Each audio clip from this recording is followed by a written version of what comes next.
Hi, everyone. Welcome to the Digital EDU Dialogues podcast. I'm Angela Britcher, and today joining me is Gina DiMartino. Gina is the Director of Online Operations at National Louis University, and she is finishing up her doctoral degree in higher education leadership this year. Very, very exciting. Welcome, Gina. And today we are going to talk about faculty, specifically adjuncts, and how institutions can support as myself an adjunct, support our well-being and mental health, because we are these really valuable members of learning communities, and we spend so much time supporting our students and their mental health and well-being. And I appreciate just how important this topic is to you as an adjunct who is living this life.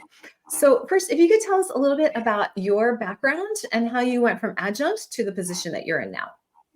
Absolutely, absolutely. And you're correct. I am very passionate about this topic, and I have lived it. That's why I'm so passionate. I was formerly, I started my career in corporate. And I received my master's degree and shifted into higher education. For a while, prior to that shift, I worked as a project manager, and I managed some higher education authors of prominent textbooks. So I made a nice aligned shift into higher education. But prior to that shift, like I said, I was working in corporate. I was also working as a project manager, and I started working as an adjunct. My purpose of getting my master's degree was so I could teach, because I have an incredible passion for students and higher learning. So I shifted over and started working as an adjunct.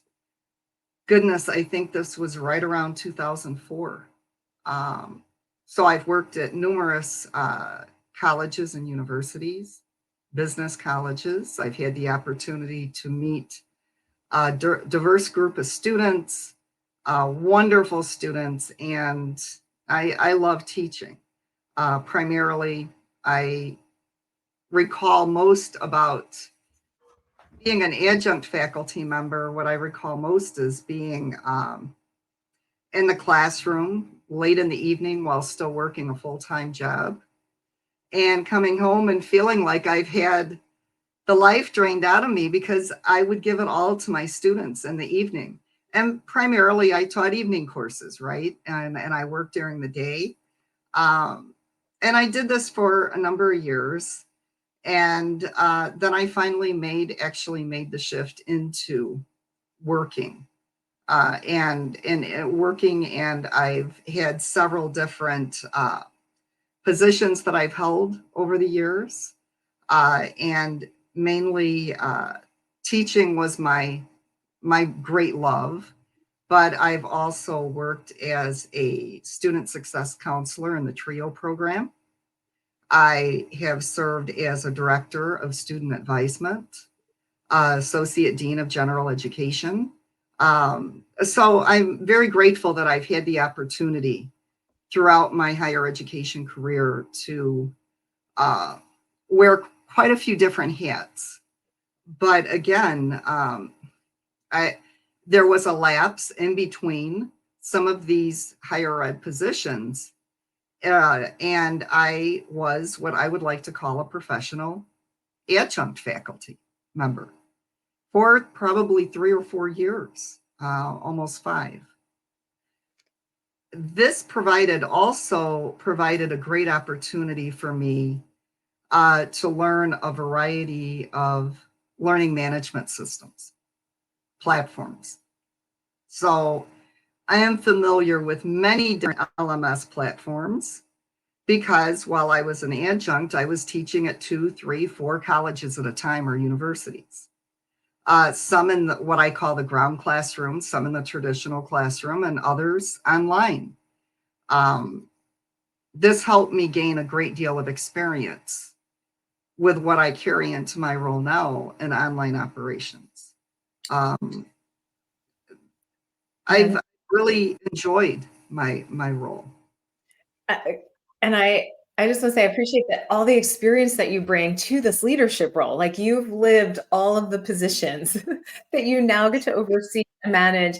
And I think there's something so helpful for that for someone like me who's living your earlier life as an adjunct for hire and working at multiple institutions, and that when we have someone like you to say, I know what it's like to be in the classroom late at night. You and I talked about that. And um, I know that feeling. I feel like the most influential conversations happen in the hallway at 9 p.m., not when class started at 6:05. And that's where I'm having my biggest impact. And then you come home and you can't sleep. And to be working in multiple learning management systems, and even when it's the same one, they're set up differently and you're figuring it all out. And so I think it's just so great that you can deliver this knowledge and understanding to the faculty that you now get to coach and manage, because we need a mentor. We need someone that gets it. And I think that takes us into our next topic, which is really about what happened for adjuncts during the pandemic Oh goodness. and and into your research. So if you could start talking about what your study is and what you observed during the pandemic that made you say, I want to spend a little more time looking at this and digging into it. The COVID-19 pandemic had an incredible impact on all of us as human beings.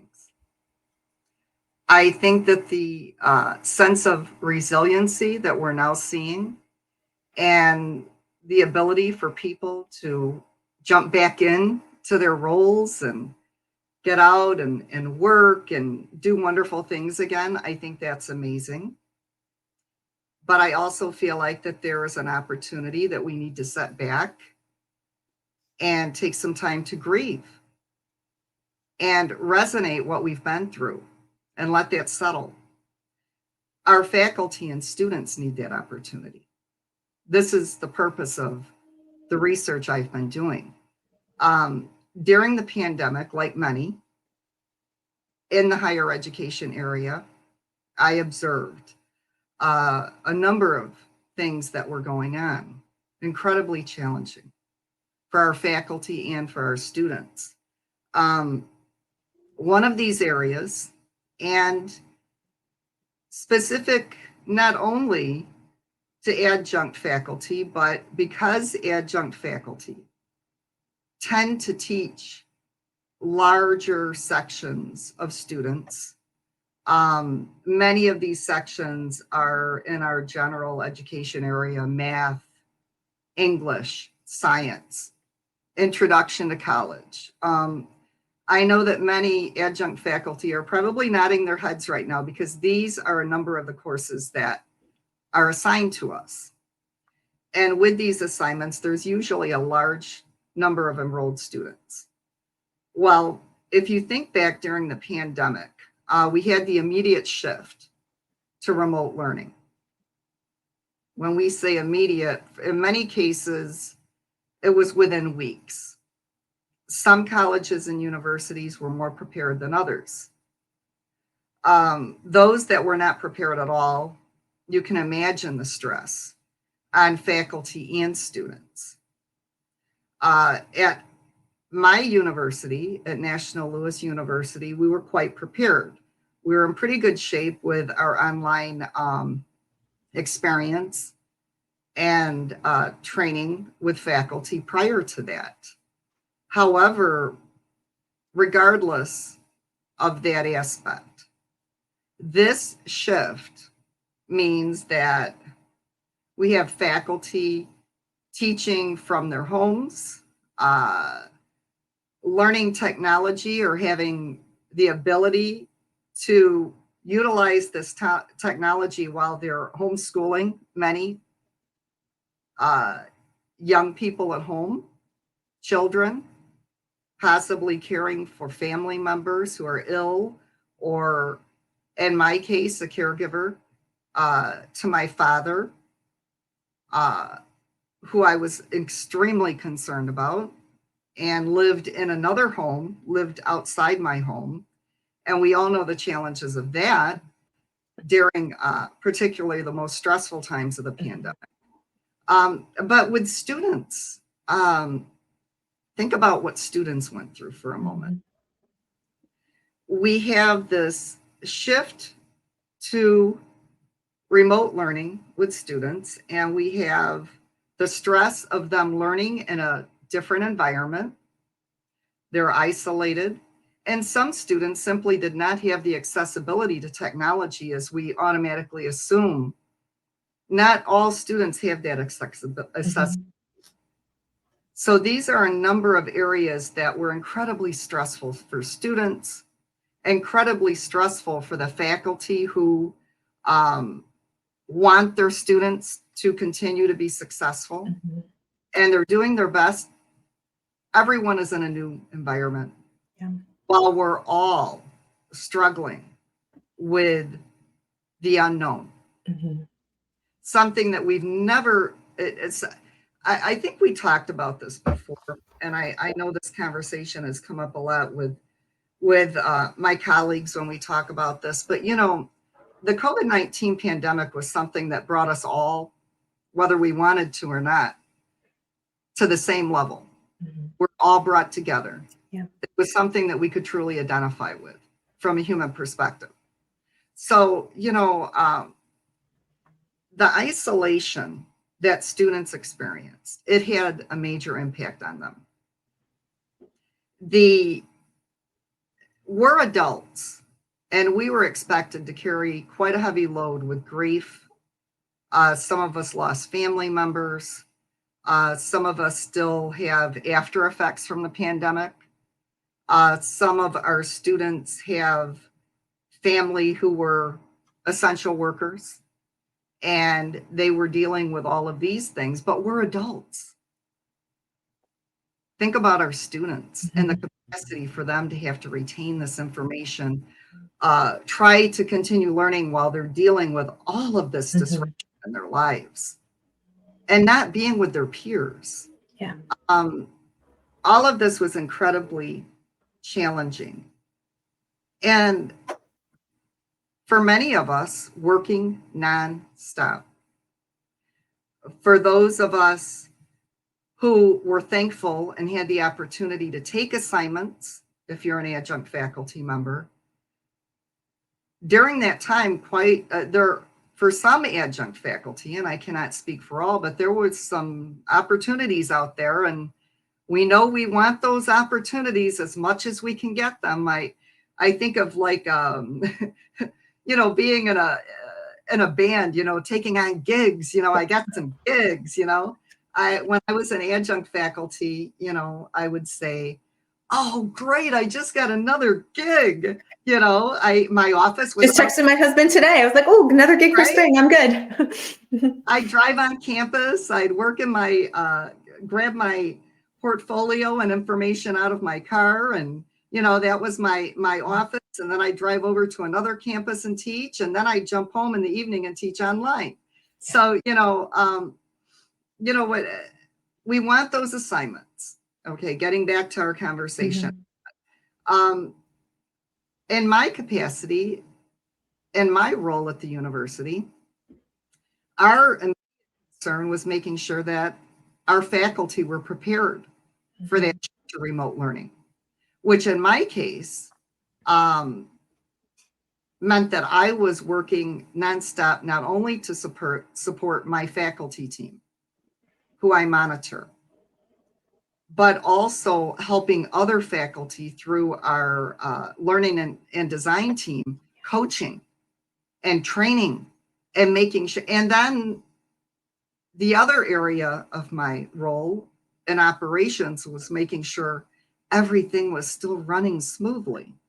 So my work intensified greatly, but the personal challenges that I was up against and my fellow colleagues did not disappear. Right.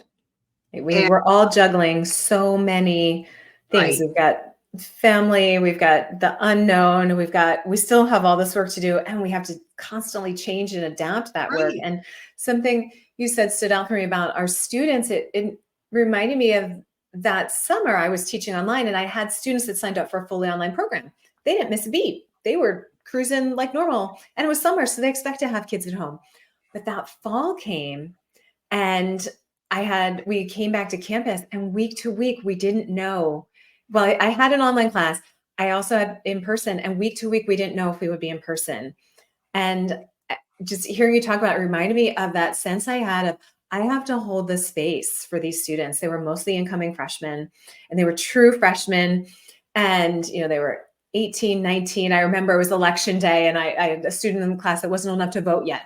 And it was my job to hold the space for them around not just what we had to learn, but this constant uncertainty of, will we have class in person this week, or will it be virtual, depending on what the numbers were at the school, what our COVID numbers were. And so managing all of that as an instructor, and that reminder of what it is, that our job is way beyond imparting information.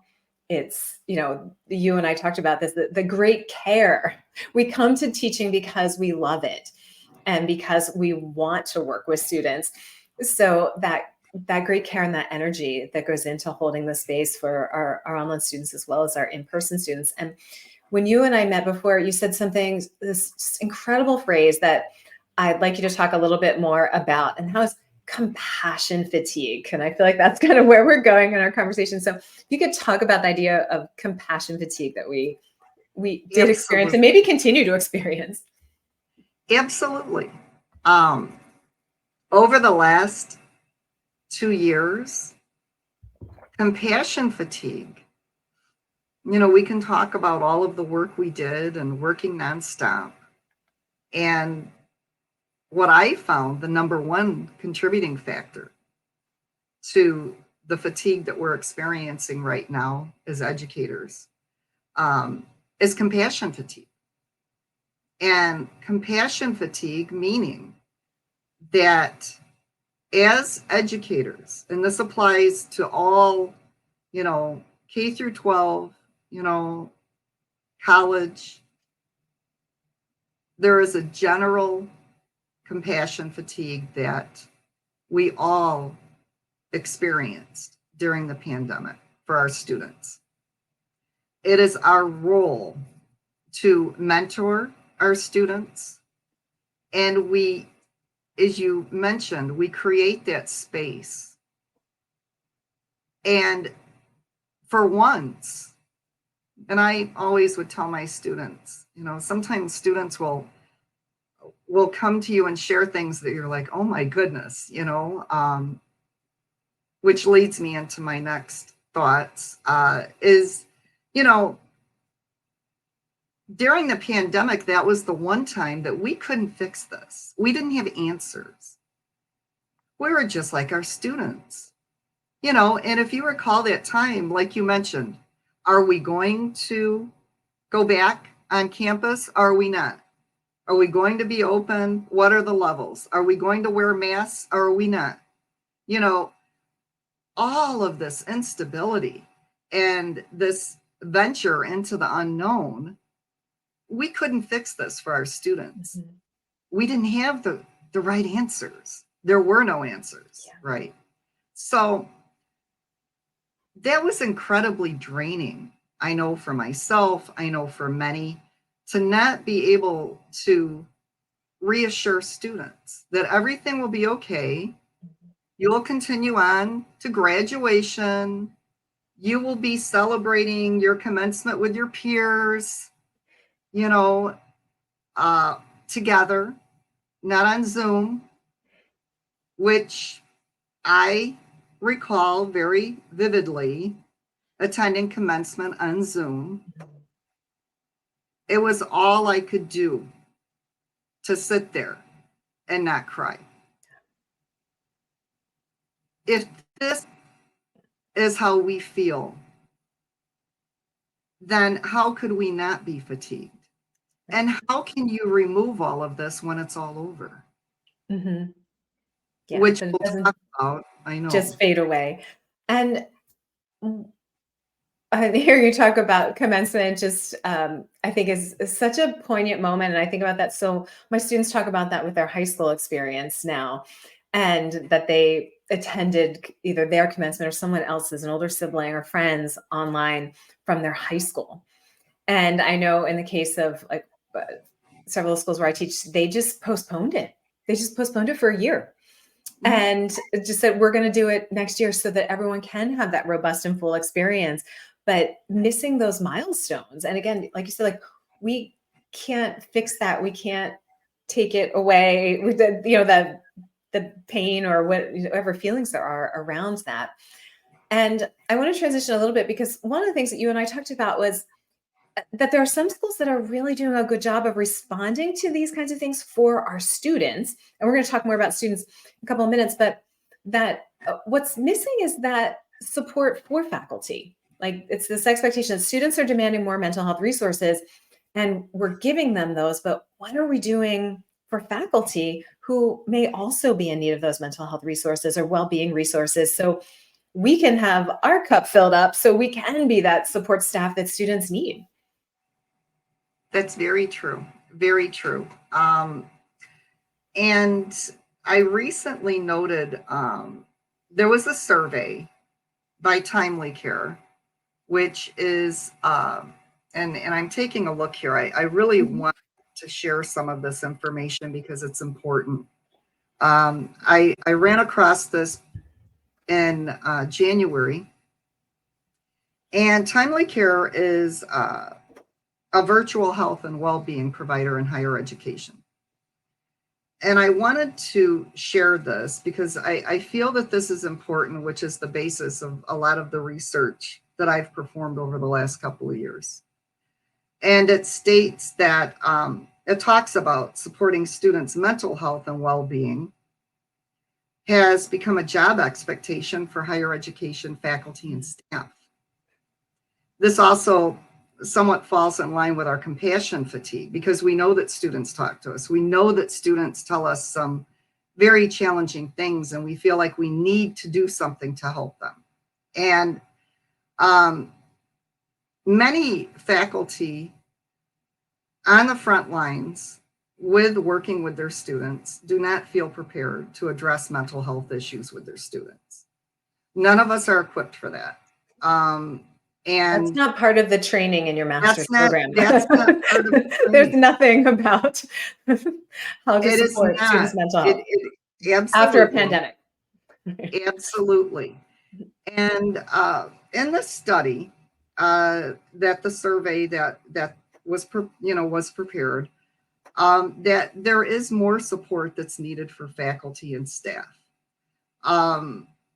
Basically, 82% stated that they were experiencing the same level or more stress and anxiety than this time last year. And 76% feel supporting students' mental health is a job expectation, which is concerning. That is concerning. 75% believe more mental health support would improve their job satisfaction. 55% are experiencing mental health issues, such as stress, anxiety, or depression. And 53% have considered leaving their job because of burnout, increased workload, and stress. Hence the concerns, that we've spoken about. And I think this is pretty significant. And this quote that was prepared, Dr. Bob Booth, who's the Chief Care Officer of Timely Care, stated, "The weight of faculty and staff, burnout and stress threatens the foundation of higher education. When faculty and staff are struggling, it's hard for them to support students to their fullest potential." This is the basis of what I'm talking when I talk about compassion fatigue.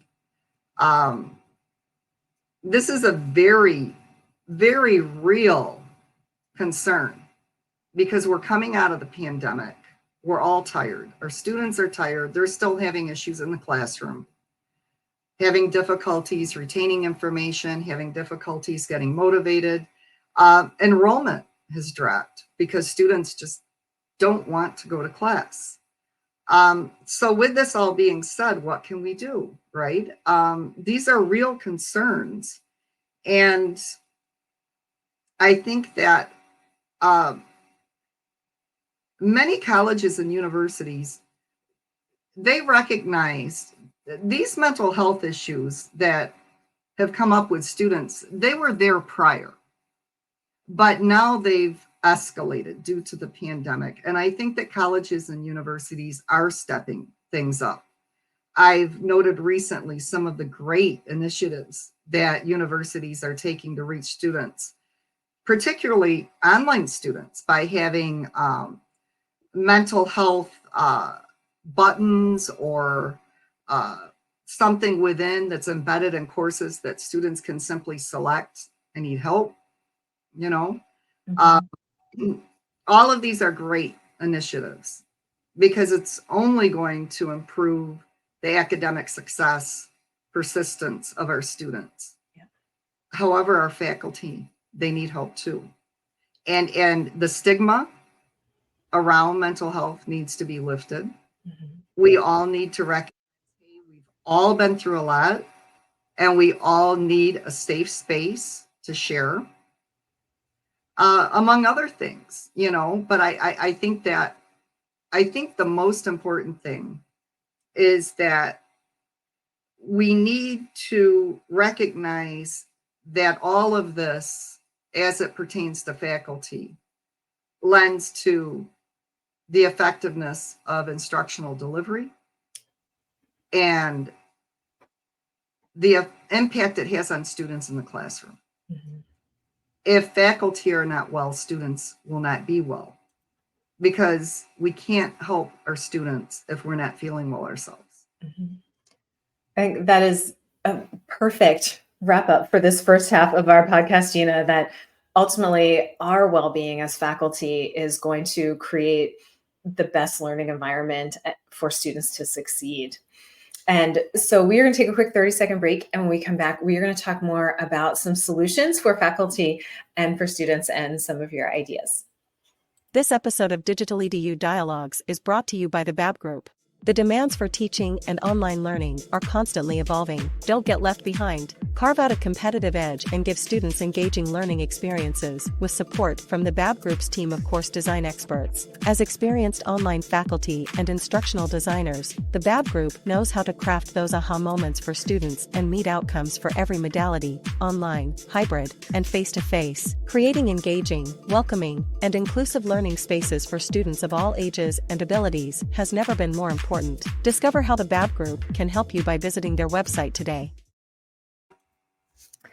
Welcome back. I'm Angela Britcher, and I'm with Gina DiMartino today, and we are talking about burnout amongst faculty and staff, our mental health and well-being, and how that influences the whole ecosystem of learning for our students.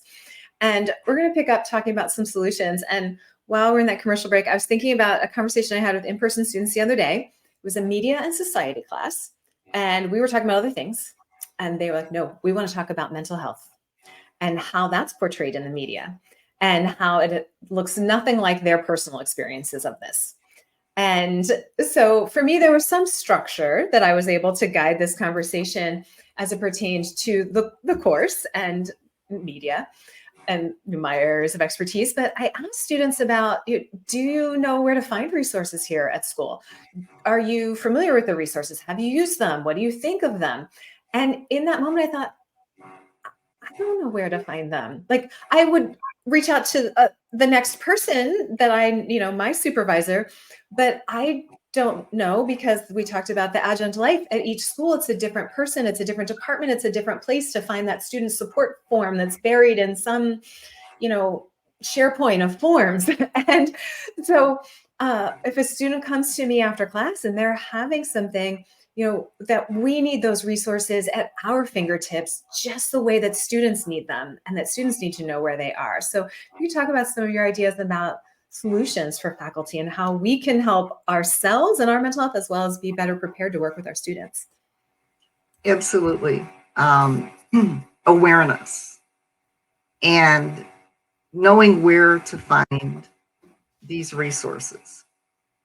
First of all, when we talk about mental health, and this has come up a number of times over the last year, particularly that I've noted at colleges and universities that have shared these discussions, that in order for faculty to support their students with these concerns, they need to have an immediate, a prominent space of location that they can direct students toward, that they can direct them to, and it needs to be prominent and promoted to all stakeholders in the university. Mhm.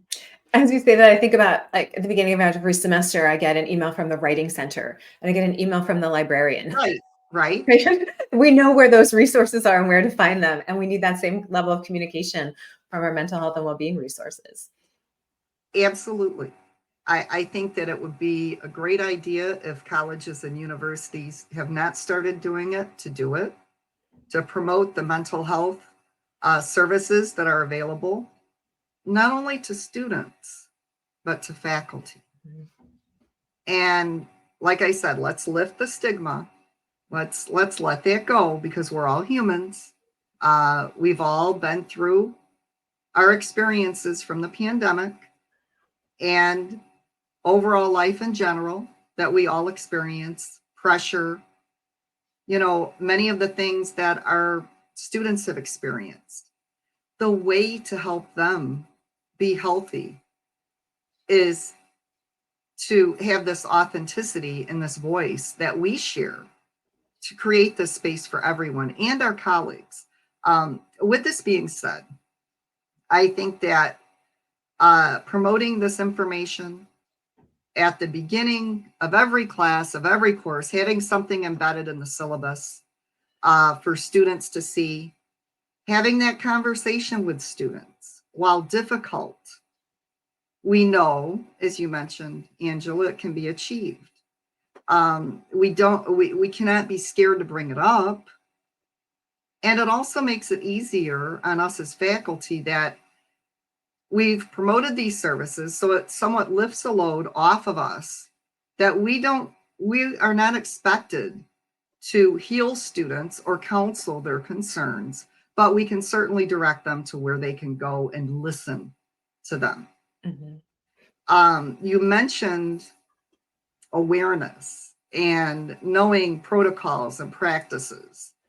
One of the things that I created, that I worked with my manager to implement back in 2019, is the online faculty playbook. And I think that we talked about this at some point. When adjunct faculty work, even faculty at times when they onboard and they join a new college or university, we cannot possibly know all of the policies and principles that apply, because everyone does something a little bit different. Within the online faculty playbook, we created what I'd like to call a one-stop shop. One playbook that contains policies, practices, formal procedures, where to go, how to do it before, during, after class. So faculty have a bit of a guide that takes them through, and it shares with them all of these different processes and where they can find them. And I have a feeling that you recall, like I recall, when I was an adjunct faculty, sitting home at 8 or 9 p.m. on a Friday night, or worse, on a Saturday evening, catching up on grading or whatever it is that I am doing, trying to support students, because we do know that many of our students who, especially our online students who are adult learners, are juggling multiple priorities. And generally, when they turn in most of their work is on the weekend or when they ask questions. Yes. And trying to seek answers or trying to find the appropriate place to know what to do or how to do this or how to do that, and waiting for a response. So by having this playbook that strictly identifies our way of doing things and our principles, what is important to us that we feel like should be happening in the online classroom, so adjunct faculty can model this information in their instructional delivery. All of this is important for them to have at their fingertips. So I have found that this has proven to be an incredibly helpful tool. I do know that when I was an adjunct faculty, it would have been incredibly helpful for me to have this at every college or university. And, you know, there's a win-win, because for those who lead online faculty teams or adjunct faculty teams in general, of course, it's a win-win, because then you receive less emails, there's less communication going on, and more taking care of students. Mm-hmm. So, you know, all of this is really important. I feel like that is important to have for faculty. And I also feel like that adjunct faculty need to have a space. And they also need to have dialogue with other adjunct faculty. You know, sometimes we can feel pretty isolated as adjunct faculty. And there's a certain sense of competitiveness, competition involved with who gets the most assignments, or, well, if I go on vacation next month and I don't take this assignment, then John gets it and they'll never ask me back again. I don't think that needs to be here for adjunct faculty. I don't think that's the proper way of doing things. Yeah, I agree. And you and I've talked about this. I feel really lucky because I've got some really incredible adjuncts that I work with at several institutions. In one case, it's actually a funny story that my fellow adjunct in the department knows my mom. Someone actually mistakes my mom for her all the time because they look alike, they dress alike, they're close to the same age. And it's very funny. So we've developed this wonderful relationship and we have shared students. So we may not teach the same classes, but it's this really great support. And then at another institution, there's 3 of us who teach the same course. It's an introduction course. There's a lot of sections of it every semester. And we have what I call text support, not tech support. We are text support for one another. Sometimes we can all make it to campus, but we've got 3 different generations between us. So there's one has a baby, one's a grandma. I'm in the middle. And we all bring a different perspective to teaching the same course and a different experience. And it's so much fun to share stories, to share ideas, and to, hop on a group text, on a Monday morning and say, hey, how's it going? I had this pop up with a student yesterday. What do you, who would you ask the next question to? Or have you ever experienced this? And to just be able to have that support of knowing I've got, friends in this colleague group that I can be so open and honest with and get support and ideas and just camaraderie with and laugh about some things as well. The excuses students come up with sometimes, we need to write a book of like silly excuses or real ones. And just having that, I can see what joy it brings me to have these colleagues. And so I agree. It's like any workplace. It's where we spend our time and our energy. So developing strong relationships is really crucial. And I want to back up to what you said about the online faculty playbook, because I live in envy of it. And I have worked for institutions that have had really great faculty training. So as an adjunct, I feel very well prepared to teach the content in their LMS. But like you said, what's missing is when something goes wrong. In each case, I've had to reach out to someone, a student is failing at midterm. Where do I go? Who do I alert? Absolutely. And those kinds of things, those are not often part of our faculty training. And I think especially online, I feel like it's just something that's kind of been forgotten. So the idea that we could have an online faculty playbook something I could search, something that's at my fingertips at all times, because you go through the training and then maybe it's another month or two until you actually teach a class, or you're already in a class and then you're taking the training. That happens too, as you know. But we need the information at our fingertips for when we need it. We need that just in time, information, because I didn't need it in January, but I might need it in July. And I did the training in January. Now I don't remember at all where to find that on this incredibly thorough LMS. So I think that idea is so helpful, and such a helpful tool that every school can create. We're teachers. We are instructional designers. This is what we do. So we create resources. So providing those resources is just invaluable to all faculty. And I want to address something that you alluded to, that you and I talked about when we met before, and this idea of, along with removing the stigma, about being flexible. So you talked about being flexible with ourselves and being flexible with one another as colleagues and faculty, and then how then we can offer that flexibility to our students. And it really comes to that place of like offering flexibility and grace to ourselves and to one another. And if you could just talk a little bit more about that, and how you see that working in our institutions. Absolutely. I feel like that as academics,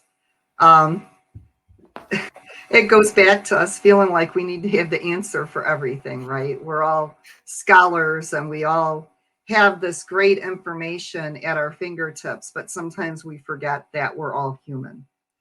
And part of being human is knowing that we can still do great things, knowing that we can achieve great things, but we can still be flexible and extend grace to each other and our students. The grace part is a big deal. Knowing that we don't always have the answers, knowing that simply being there for each other, sharing open dialogue, creating a safe space where that can happen for all of us, specifically adjunct faculty, and making sure that we are advocating our best to help and support our adjunct faculty. I think that all of this is incredibly important, especially what we've just come out of from the pandemic. I feel like that, again, it goes back to this resiliency that we all hold and is admirable. That's wonderful, but at the same time, we can't heal if we don't share, or if we create a stigma with mental health or those other areas. There's no healing to be had. Holistically, I like to approach this from a holistic perspective. And again, it goes back to, as all of the stakeholders in higher education, we cannot support each other and ultimately support our students if we do not create that grace and that space to do so. That is such a beautiful way to put it, that I'm like, okay, zip, mic drop, Gina. That is such a beautiful way to put it, that we need to start from a place of grace. So finally, Gina, if people want to learn more about you and your study, how can they get in touch with you? I have a profile on LinkedIn, so definitely I am posting quite frequently on LinkedIn. I know we're connections, right? So yes, people are connected with me to come and find you through my page, and I'll be sharing more of your posts, because it's I think it's something that's so important for so many of us that we can all relate to. Absolutely. I'm very honored to be able to discuss these things, and I thank you, because it is important to me. And I have so much respect and passion, not only for our students, for faculty and adjunct faculty, of course. They are an amazing group of people. And incredibly skilled and incredibly supportive of students. Gina, thank you so much for joining me today and sharing. Thank you. This episode of DigitalEDU Dialogues is brought to you by the BAB Group. The demands for teaching and online learning are constantly evolving. Don't get left behind. Carve out a competitive edge and give students engaging learning experiences with support from the BAB Group's team of course design experts. As experienced online faculty and instructional designers, the BAB Group knows how to craft those aha moments for students and meet outcomes for every modality, online, hybrid, and face-to-face, creating engaging, welcoming, and inclusive learning spaces for students of all ages and abilities has never been more important. Discover how the BAB Group can help you by visiting their website today.